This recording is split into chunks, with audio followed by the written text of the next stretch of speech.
চলো আজ তোমাদের সাথে শেয়ার করি আমার সিম্পল লাঞ্চ মেনু। আসলে জানো, ঘরে তৈরি খাবারের একটা আলাদাই জাদু আছে। এই খাবার কখনো চমকপ্রদ নাও হতে পারে, কিন্তু এর ভেতর লুকিয়ে থাকে আপনজনের ছোঁয়া আর ভালোবাসার গন্ধ।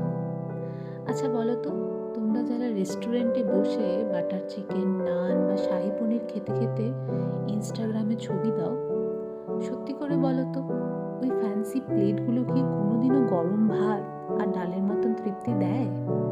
ভাবো তো, সারা দিনের ক্লান্তি নিয়ে বাড়ি ফিরলে সামনে যদি থাকে গরম ধোঁয়া ওঠা ভাত আর এক বাটি ডাল, তখন সেটা একেবারে মায়ের কোলে মাথা রেখে বসার মতন অনুভূতি দেয়।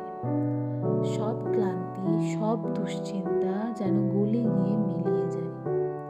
যা, গল্প করতে করতে আজকের মেনুই বলা হলো না। আজকের মেনু খুব সিম্পল,